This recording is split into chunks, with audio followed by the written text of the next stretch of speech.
Για όσους δεν με γνωρίζουν, είμαι η Άννα Καραλή από το Ελληνικό Κέντρο Φόκουση. Σήμερα ξέρετε για τη συνάντησή μας, έχετε λάβει ήδη πληροφορίες, αλλά επειδή, όχι αλλά, θα ξεκινήσει σήμερα η υπαρξιακή εταιρεία και έχει το λόγο, γιατί το κείμενο που κρατάτε στα χέρια σας είναι από έναν υπαρξιακό ψυχοθεραπευτή.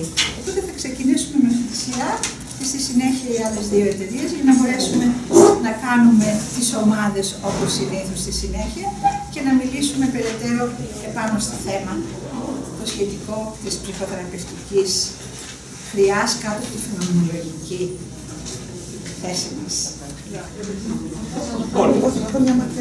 Να πούμε καλησπέρα σε όλους.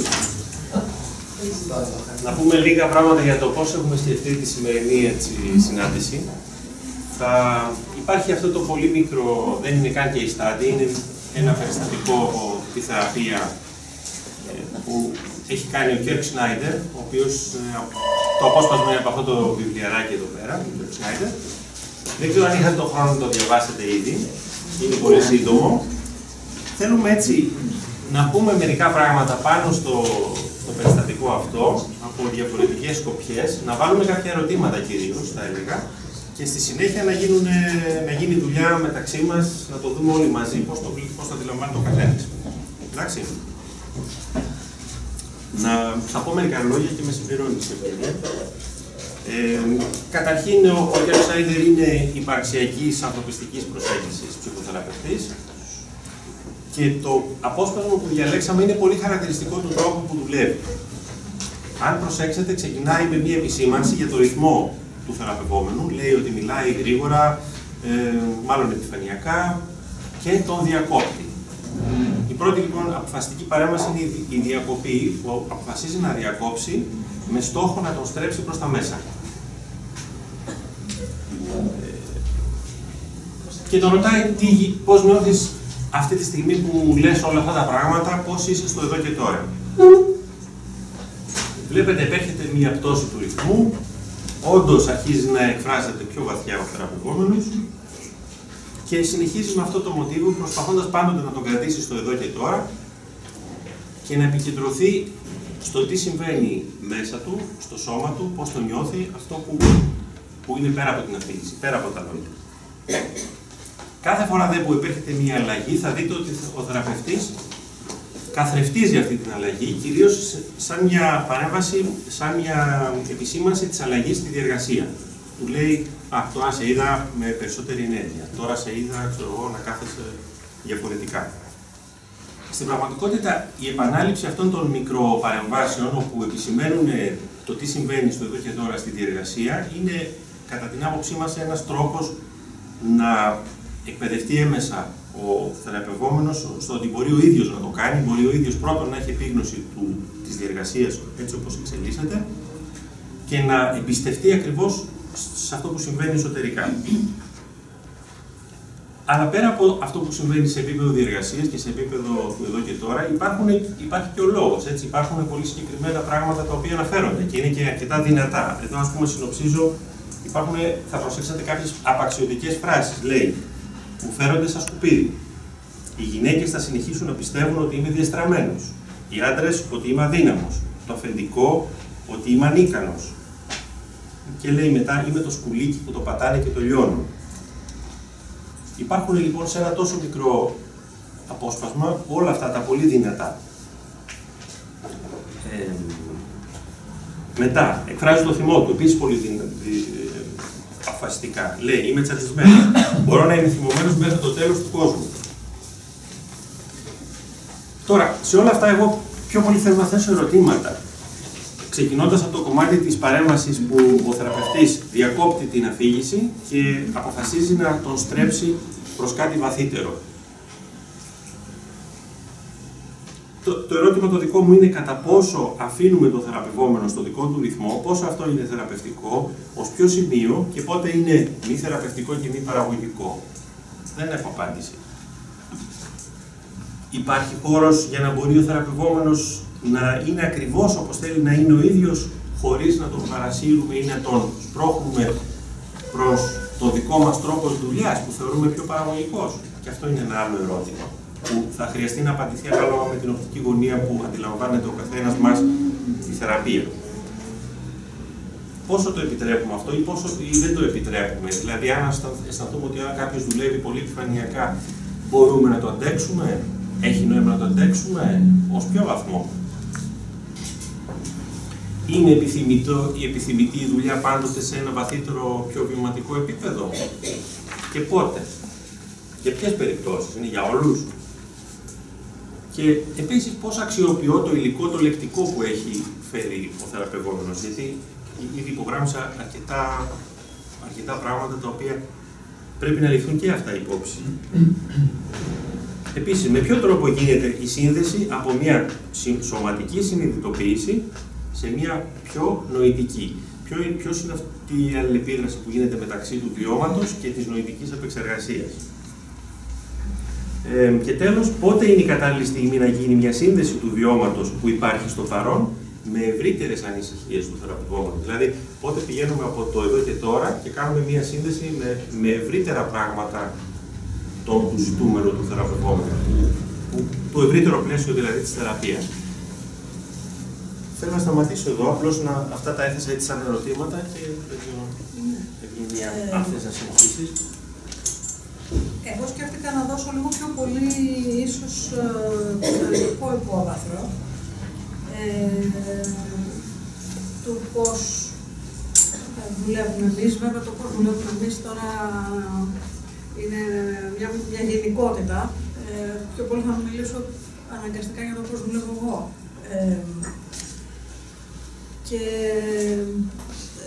ένα από τα πράγματα που λέμε πολλές φορές στο γίγνεσθε είναι ότι ο καθένας μας εφαρμόζει τη δική του αντίληψη της υπαρξιακής θεωρίας. Οπότε θα μιλήσω λίγο πιο πολύ για τη δική μου αντίληψη, παίρνοντας σαν ερέθισμα το περιστατικό, αλλά και αυτό που προσπαθεί να μεταφέρει ο Κέρκ Σνάιντερ σε σχέση με το πώς δουλεύουμε. Και ο Κέρκ Σνάιντερ μιλάει για δύο επίπεδα της ενεργοποίησης της παρουσίας. Θεωρεί δηλαδή ότι η παρουσία είναι το πολύ βασικό κομμάτι της θεραπευτικής σχέσης. Και μιλάει για δύο επίπεδα παρουσίας. Την παρουσία του θεραπευτή και την παρουσία του θεραπευόμενου. Στο συγκεκριμένο απόσπασμα αναφέρεται πιο πολύ στο πώς μπορεί ο θεραπευτής να ενεργοποιήσει την παρουσία του θεραπευόμενου. Ήθελα όμως να σταθώ για 2 λεπτά και στο κομμάτι του πώς ο θεραπευτής ενεργοποιεί τη δική του παρουσία. Γιατί τουλάχιστον εμείς θεωρούμε ότι είναι με ένα πολύ σημαντικό κομμάτι. Δηλαδή αυτό που λέει και ο Γιάννων, ότι η σχέση είναι αυτή που θεραπεύει. Τουλάχιστον το πιστεύω πολύ αυτό. Αλλά η σχέση αυτή για να μπορέσει να λειτουργήσει, χρειάζεται να λειτουργήσει μέσα σε ένα πλαίσιο.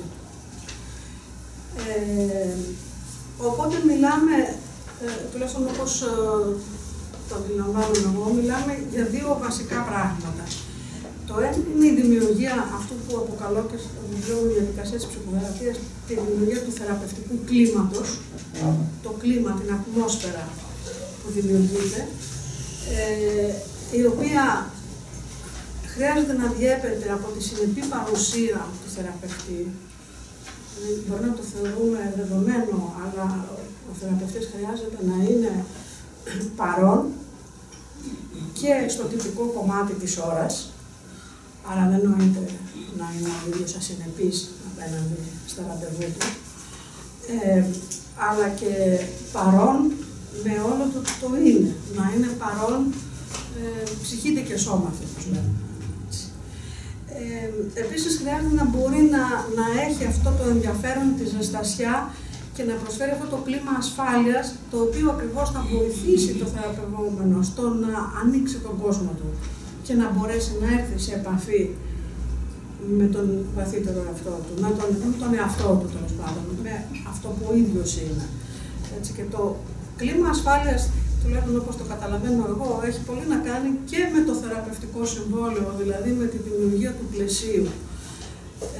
Πλαίσιο το οποίο χρειάζεται να είναι σαφές, όπως ο χώρος, ο χρόνος, η αμοιβή, αλλά και όλα όσα διέπουν τον κώδικα δεοντολογίας με την έννοια της εχεμήθειας, κατά κύριο λόγο, έτσι ώστε να μπορέσει να χτιστεί η εμπιστοσύνη ανάμεσα στους δύο αυτούς ανθρώπους. Και από εκεί και πέρα αυτό το οποίο αναφέρει πιο ξεκάθαρα εδώ σε αυτό το περιστατικό ο Κέρκ Σνάιντερ είναι το πώς, όπως το αντιλαμβάνομαι εγώ πάλι, έτσι, αφού έχει δημιουργηθεί αυτό το πλαίσιο και υπάρχει αυτή η ασφάλεια και υπάρχει αυτή η επικοινωνία μεταξύ του θεραπευτή και του θεραπευόμενου, ο θεραπευτής έχει τη δυνατότητα να βοηθήσει τον θεραπευόμενο να ενεργοποιήσει και εκείνος με τη σειρά του, το δικό του, τη δική του παρουσία. Και σιγά σιγά να έρθει όλο και πιο πολύ σε επαφή, ξεκινώντας από πιο επιφανειακούς τρόπους σχετίζεστε, σε βαθύτερους τρόπους σχετίζεστε. Και αυτό που πολλές φορές παρατηρούμε, και όλοι όσοι δουλεύετε θα το έχετε δει, είναι ότι στην αρχή κανείς ξεκινάει πιο περιγραφικά, πιο αποστασιοποιημένα, πιο ουδέτερα και σιγά σιγά αυτό που προσπαθεί να κάνει και ο Κέρκ Σνάιντερ είναι να τον στρέψει από το να περιγράφει τα γεγονότα της ζωής του, στο πώς τα βιώνει, στο πώς νιώθει για αυτά, με απότερο στόχο κιόλας το να μπορέσει να πάρει την ευθύνη για αυτά που συμβαίνουν. Έτσι. Το να μην νιώθει ότι απλά του συμβαίνουν πράγματα, αλλά να δείτε πόσο ο ίδιος συμμετέχει μέσα σε όλα αυτά. Σε σχέση με αυτό που ανέφερε και ο κύριος Ξηροπαΐδης και νομίζω ότι είναι η προσπάθεια όλου αυτού του κύκλου, νομίζω ότι ο στόχος ο θεραπευτικός είναι το να μπορέσει ο θεραπευόμενος να ανακαλύψει την αλήθεια του. Έτσι. Οπότε αυτή η προσπάθεια να έρθει σε επαφή με τη δική του παρουσία, με το δικό του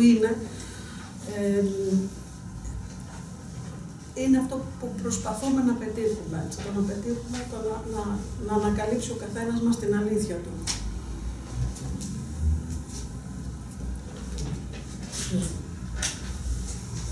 Ερωτήματα που έθεσε ο Αλέξης, φαντάζομαι ότι θα έχουμε την ευκαιρία να τα δουλέψουμε και μέσα στις μικρές ομάδες. Είστε εντάξει? Θέλεις και να ακολουθήσουμε. Περιττό να πω ότι ό,τι είπε ο Αλέξης και η Ευηρία νομίζω ότι μας εκφράζουν πάρα πολύ και σε ό,τι αφορά τη δική μας την εμπειρία. Κοιτώντας αυτό το περιστατικό, δεν μπορεί κανείς παρά να θυμηθεί, τουλάχιστον όσοι δουλεύουν ψυχοθεραπευτικά, να θυμηθούμε δικούς μας θεραπευόμενους που πολύ συχνά δίνουν μια τέτοια αίσθηση ότι μιλάνε και μιλάνε και μιλάνε και λένε και λένε και λένε τα ίδια και τα ίδια, αένα επαναλαμβανόμενα μοτίβα, σαν να καταγράφουν από απόσταση κάτι που αφορά και αυτούς, αλλά ίσως αφορά κάτι άλλο, όχι τόσο πολύ τον εαυτό τους. Και αυτή την αποστασιοποιημένη, ας πούμε, της περιγραφή, σαν να είναι ρεπόρτερ, λέει ο Σνάιντερ, τη νιώθει ο θεραπευτής. Τη νιώθει. Μπορεί ο θεραπευτής, ας πούμε, να νιώσει μια δυσφορία, μπορεί να νιώσει μια ανία, μπορεί να το νιώσει και σωματικά. Και είναι σαφές πολλές φορές ότι τούτος εδώ μιλάει σαν να μην είναι αυτός ο ίδιος, σαν να αφορά κάποιον άλλον. Και είναι ένα θέμα αυτό. Πώς θα μπορούσε ο θεραπευόμενος να μιλήσει αυτός ο ίδιος. Αυτό που είπε η Ευγενία και ο Αλέξης, να ενεργοποιηθεί η παρουσία του θεραπευόμενου. Σαν δηλαδή να υπάρχει κάτι το ψεύτικο, κάτι το πλαστό, επίπλαστο σε αυτά που λέει. Να μιλήσει αυτός ο ίδιος. Βέβαια, αν κανείς ρωτήσει τι πάει να πει αυτός ο ίδιος, πώς μπορούμε να το προσδιορίσουμε αυτός ο ίδιος, ίσως δεν μπορεί να προσδιοριστεί. Δεν ξέρω αν μπορώ, εγώ δεν μπορώ να το προσδιορίσω. Τι πάει να πει ο εαυτός μου ο ίδιος, ας πούμε. Εγώ ο ίδιος, ο εαυτός μου ο ίδιος. Ίσως δεν μπορεί να προσδιοριστεί νοητικά, αλλά είναι κάτι που το νιώθει κανείς. Όταν μιλάει αυτός ο ίδιος, ο θεραπευόμενος, και είναι και ο θεραπευτής βεβαίως αυτός ο ίδιος, ζωντανεύει η ατμόσφαιρα. Το νιώθει κανείς και σωματικά. Κάτι δονείται, κάτι πάλεται στη θεραπευτική ατμόσφαιρα. Να μιλήσει αυτός ο ίδιος. Και για να θυμηθούμε λίγο και το σεμινάριο, το φιλοσοφικό, ο άνθρωπος είναι το μόνο όν το οποίο είναι νταζάιν. Δεν είναι ότι έχει τη δυνατότητα να είναι νταζάιν, είναι νταζάιν. Δηλαδή, ο άνθρωπος είναι το μόνο όν που μπορεί να έχει την αίσθηση του είμαι, την αίσθηση της ύπαρξής μου. Είμαι, το ότι είμαι. Και μπορεί επίσης να αναρωτηθεί για τον τρόπο με τον οποίο είναι. Ο άνθρωπος είναι το μόνο όν που είναι αυτή η ανοιχτότητα στην οποία μπορεί να παρουσιαστεί το είμαι, η ύπαρξή μου. Το ότι είμαι, αλλά και το πώς είμαι. Οπότε έχει σημασία στη θεραπεία ο θεραπευόμενος να μπορέσει να τραβηχτεί κάπως από αυτόν τον, εμείς το λέμε, αναυθεντικό τρόπο ύπαρξης, σε μια αυθεντική στάση. Δηλαδή μια στάση αίσθησης του είμαι και μια επερώτηση του πώς είναι, οι τρόποι με τους οποίους είναι. Και βλέπουμε εδώ σε αυτό το πολύ σύντομο περιστατικό όντως να γίνονται πολλά πράγματα.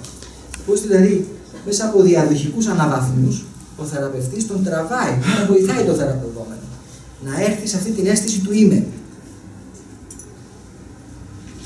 και να μιλήσει αυτός ο ίδιος, και μιλάει ο θυμός του και μιλάει επίσης και ο τρόπος με τον οποίο ο ίδιος αντιλαμβάνεται τον εαυτό του και τα πράγματα. Μου άρεσε πολύ σε αυτό το περιστατικό πως ο θεραπευτής και βοηθά τον θεραπευόμενο να έρθει στην ύπαρξή του, στην παρουσία του, αλλά και τον καθρεφτίζει, διαρκώς τον καθρεφτίζει, αποφεύγοντας να τον αναλάβει ο ίδιος ο θεραπευτής, δηλαδή να τον ανακουφίσει, να τον περιθάλψει κάπως, να τον τονώσει, να τον ενισχύσει. Και του λέει κάποια στιγμή, δεν μπορώ να μιλήσω για λογαριασμό σου. Δεν μπορώ εγώ να σε αναλάβω και να μιλήσω για λογαριασμό σου. Αλλά είμαι εδώ για να σε ακούσω. Μπορώ να σε ακούσω. Υπάρχει ένας χώρος, το πλαίσιο που έλεγε και η ταινία, ένας χώρος που εμπνέει ασφάλεια, εμπιστοσύνη. Και είμαι εδώ, υπάρχει ένας άνθρωπος να σε ακούσει. Μπορείς να μιλήσεις. Ίσως αν δεν υπάρχει ένας άλλος, δεν μπορούμε να μιλήσουμε. Αληθινά. Εκεί που ενδεχομένως θα στεκόμασταν εμείς λίγο περισσότερο είναι σε αυτό το σημείο όπου φέρνει τον τρόπο με τον οποίο αντιλαμβάνεται τον εαυτό του. Αντιλαμβάνομαι τον εαυτό μου σαν ένα σκουλίκι πάνω σε ένα τοίχο που το λιώνω. Έτσι, δυνατή εικόνα. Δεν είναι μια τυχαία εικόνα, είναι ο τρόπος που εν γέννη αντιλαμβάνεται τον εαυτό του. Τη ζωή του. Ενδεχομένως θα μπορούσε να σταθεί ο θεραπευτής λίγο παραπάνω εκεί, να το ανοίξει, να το φωτίσει το θέμα. Αλλά ίσως βέβαια δεν είναι και αυτή η στόχευσή του. Ίσως εδώ στέκεται περισσότερο επί της διαδικασίας και όχι επί του περιεχομένου ο θεραπευτής. Και η στόχευσή του είναι πώς θα τον βοηθήσει να νιώσει αυτό το είμαι, την ύπαρξή του. Και πηγαίνει μετά προς το σώμα. Δηλαδή, σαν ο θεραπευτής να υπονοεί, προφανώς έχει την αίσθηση ότι το βαθύτερο του εαυτού μου έρχεται σωματικά. Ο βαθύτερος πυρήνας της παρουσίας μου είναι στο σώμα. Και βεβαίως το βλέπουμε πολλές φορές αυτό. Το σώμα να δονείται και το σώμα να μιλάει. Το σώμα να υπονοεί πράγματα. Προφανώς μπορεί να γίνει έτσι. Εμείς από τη μεριά μας θα ήμασταν λιγάκι επιφυλακτικοί σε αυτό το σημείο. Λιγάκι επιφυλακτικοί, δηλαδή κατά την άποψή μας θέλει λίγο προσοχή σε σχέση με το διαχωρισμό ψυχή ή και σώμα. Σώμα και τι άλλο. Τι είναι το σώμα. Θέλει λίγο προσοχή εδώ. Και επίσης θέλει λίγη προσοχή στο να μην γίνει αυτό μανιέρα, μπούσουλας. Δηλαδή τα περιστατικά τα παραπέμπουμε πάντα στο σώμα. Βεβαίως κατά περίσταση το σώμα μιλά και μέσα από το σώμα έρχεται ο βαθύτερος πυρήνας, ας πούμε, του είναι της παρουσίας, αλλά καλύτερα ίσως για μας να μείνει λίγο ανοιχτό αυτό και κατά περίσταση να έρχεται. Αυτά. Θανάση, σε αυτό που έμεινες στο τέλος, το σώμα, με αγγίζει γιατί όταν μιλούμε για τη focusing διαδικασία, οι περισσότεροι θεωρούμε ότι μιλούμε για το σώμα. Ενώ η διάσταση που δίνουμε εμείς είναι ότι η βιωματική μας διαδικασία, η άμεση βιωματική μας διαδικασία, και πριν προχωρήσω εκεί να μιλήσω ότι εμείς μιλούμε για το άμεσο βίωμα. Δηλαδή, αυτή τη στιγμή που σου μιλώ εσένα, πώς εγώ βιώνω την όλη μου κατάσταση, είναι αδύνατο να το ξέρω. Αλλά όταν επανέρχομαι σε αυτό που λες για το σώμα και το βίωμα, η δική μας τάση λέει ότι το πώς αισθάνομαι όταν υπάρχει μία άμεση βιωματική διαδικασία δεν έχει να κάνει ούτε με αισθήματα, ούτε με λέξεις, ούτε ακόμα με κινήσεις μειών, αλλά έχει να κάνει με μία απευθείας αίσθηση, το direct referent που λέει ο Gentling, της πολυπλοκότητας, που μέσα εκεί μπορούν να είναι πολλά, που έχει σχέση με αυτό που βιώνω, με αυτό που αντιμετωπίζω σαν πρόσωπο, με τις καταστάσεις που αντιμετωπίζω. Η αίσθηση του βιώματός μου. Η αίσθηση αυτής της διαδικασίας μου, γιατί είναι μια ενεξελίξη βιωματική διαδικασία. Οπότε, εδώ αυτό που θεωρήσατε για τον... και αυτό δεν μπορεί να περαστεί. Αυτό, μάλλον για να μιλήσω κι εγώ για την φαινομενολογική διάσταση που έχουμε στην δική μας ψυχοθεραπευτική δουλειά, είναι το φαινομενολογικό βλέμμα του Gentling προσεγγίζει αυτό που η φαινομενολογία ονομάζει φαινόμενα. Δηλαδή, μια θέση από όπου μπορείς να διανοείσαι, να ομιλείς, αλλά να μην υπάρχουν κατηγορίες. Οπότε, αυτό για μας είναι το περισσότερο. Αυτό για μας είναι αυτό που ζητάμε στο θεραπευόμενό μας να μας δώσει. Να δούμε πού βρίσκεται μέσα από τη βιωματική του διαδικασία. Οπότε, όταν λέμε σώμα, είναι μια εσωτερική διαδικασία, είναι μια ευρύτερη θέση πέρα από συναίσθημα, είναι μια εκτεταμένη βιωματική διαδικασία, όπου μέσα σε αυτή υπάρχει η πολυπλοκότητα των όλων που βιώνω και η οποία παράλληλα ενέχει και τις πληροφορίες που θα μου νοηματοδοτήσουν το συναίσθημά μου. Δεν ξέρω αν ακούγεται πάρα πολύ μπερδεμένο, αλλά δεν μιλούμε για το σώμα. Μιλούμε για μία ενεξελίξη βιωματική διαδικασία που μας οδηγεί να ονοματίσουμε και να νοηματοδοτήσουμε το συναίσθημα, αλλά όχι με λέξεις, με αλληγορίες. Και μας αυτό το κομμάτι, αν θέλεις, που μιλάει και λέει εκεί βρίσκεσαι τώρα ένα σκουλίκι που το λιώνουν, είναι η αλληγορία της όλης βιωματικής του διαδικασίας. Και εκεί είναι μας η δουλειά μας. Και εκεί είναι ο τρόπος που προσπαθούμε να παραμείνει ο άλλος σε μια βιωματική διαδικασία που έχει ένα τέτοιο εύρος πέρα από το συναίσθημα. Εγώ λοιπόν σε αυτό όταν συζητούμε και λέμε για την, πώς το σημείωσα, για την ισχυροποίηση της παρουσίας, δεν ξέρω ποιος είναι ο τρόπος όταν μιλούμε για μια ισχυροποίηση. Εκεί νομίζω ότι χάνομαι στη σχέση, αν χρειαστώ εγώ να ισχυροποιηθώ. Εκείνο που χρειάζομαι είναι να μπορέσω να παρακολουθήσω μέσα από την δική μου βιωμένη αίσθηση τη δική του θέση. Και εκείνο που κρατώ δεν είναι, όπως θυμούμε στην αρχή που ενώ του λέει αναρωτιέμαι αν θα μπορούσες να σταματήσεις ένα λεπτό και να σκεφτείς πώς είσαι. Φεύγει αυτομάτως από τη βιωματική του διαδικασία. Εμείς δεν θα λέγαμε ποτέ και να σκεφτείς. Όχι ότι δεν υπολογίζουμε, το ζιγ-ζακ θα γίνει, αλλά πώς νιώθεις όντας. Πώς νιώθεις, δηλαδή παραμένουμε όσο είναι το δυνατόν, εκεί που βρίσκεται, όπως εκείνος που μια κάποια στιγμή προς το τέλος λέει έχω την αίσθηση μιας παραίτησης.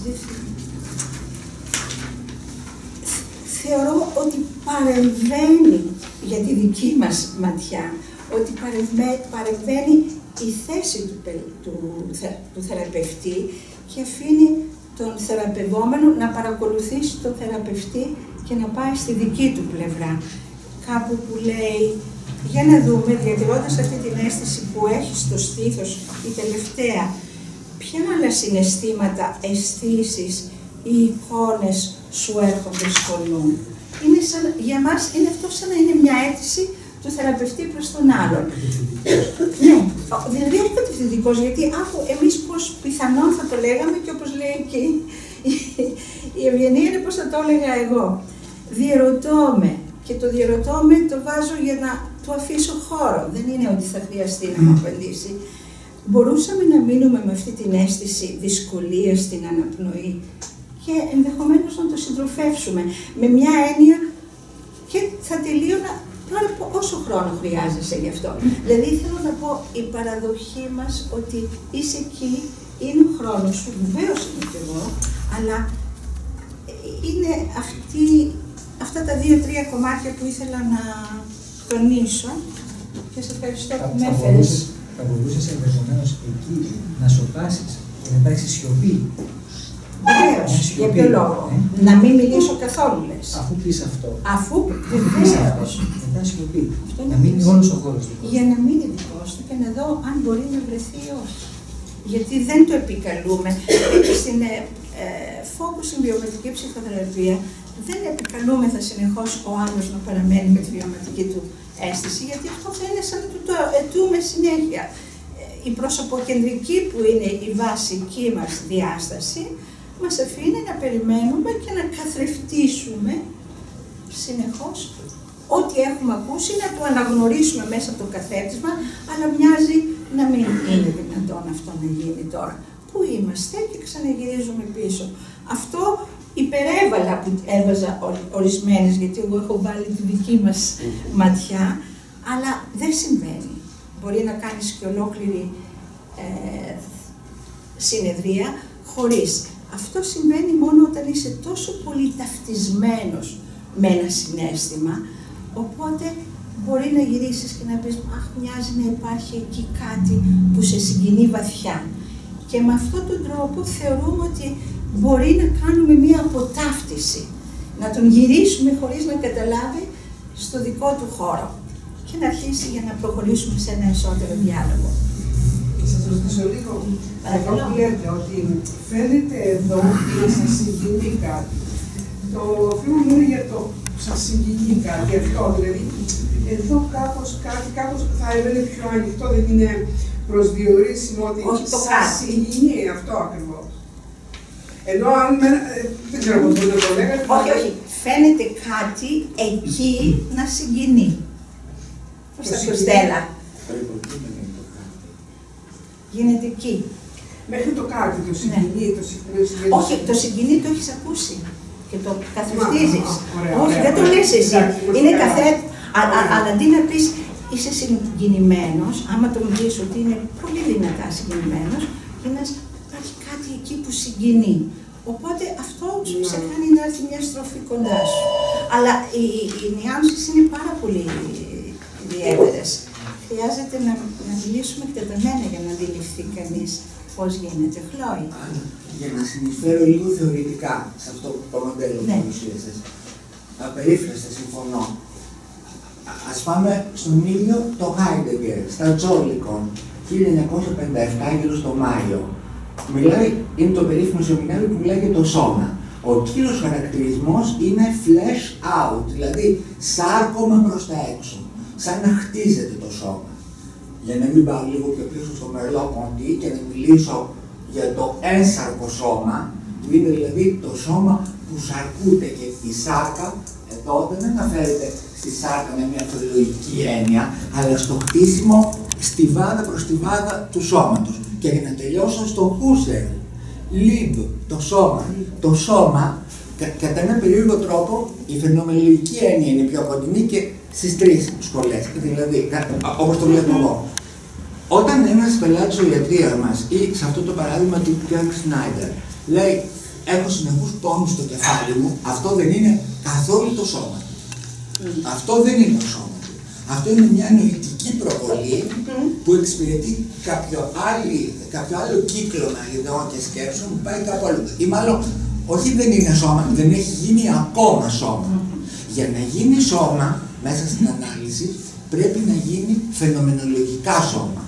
Και το σώμα φαινομενολογικά είναι σώμα μόνο σαν ένσαρκο. Δηλαδή, όταν είναι, όπως το είπες πάρα πολύ ωραία, ένα αλλεπάλληλο πλέγμα, μια αλλεπάλληλη στρωματοποίηση συνείδησης, και δηλαδή όταν λέω συνείδηση, όλα αυτά που κινούνται μέσα μας που είναι τα ουρή, τα πόνοι, αυτό το ένα πάει πάνω στην αντίληψη αυτού του πράγματος, χτίζεται ένα συνεχές στρώμα, χωρίς τίποτα να καθιζάνει, να γίνεται στερεό και να τελειώνει. Δεν πρέπει να γίνεται sedimentation, όπως λέει ο Σνάιντερ. Δεν πρέπει να γίνεται δηλαδή μια καθίζηση. Αυτό πρέπει να είναι μια συνεχής εσάρκωση και εξέλιξη, και ακόμα περισσότερο χρειάζεται ένα σώμα στη φαινολογική του εκδοχή στη δουλειά μας και τον άλλον απέναντι. Γιατί σώμα, όπως το εννοούμε στην ανάλυση, γίνεται μόνο μέσα από τον άλλον, από την παρουσία του άλλου, το είπες και αυτό πολύ ωραία, και γι' αυτό εκεί αφήνουμε τον πελάτη μας να μας διορθώνει σε αυτή την αντίληψη. Μας διορθώνει, προχωράμε, μας διορθώνει, προχωράμε. Μας διορθώνει διευκολύνοντας και εμάς και προχωρώντας εκείνο. Δεν είναι σώμα κάτι τελειωτικό. Έχω αυτό το κεφάλι και πονάω. Δεν είναι τελειωτικό. Να το ξεχάσουμε αυτό το σώμα της φυσικής ιστορίας όταν πρόκειται για τα γραφεία μας και για τη φαινομενολογική ανάλυση. Το σώμα παράγεται, γίνεται. Βγαίνει μαζί, προβάλλει, flashing out, όπως λέει ο. Να είσαι καλά. Τώρα θα μπορέσουμε να γυρίσουμε, να χωριστούμε σε ομάδες και να πάμε όσοι μπορούμε ανακατωμένοι από τις 3 δικές μας προσεγγίσεις για να συζητήσουμε περαιτέρω. Ναι.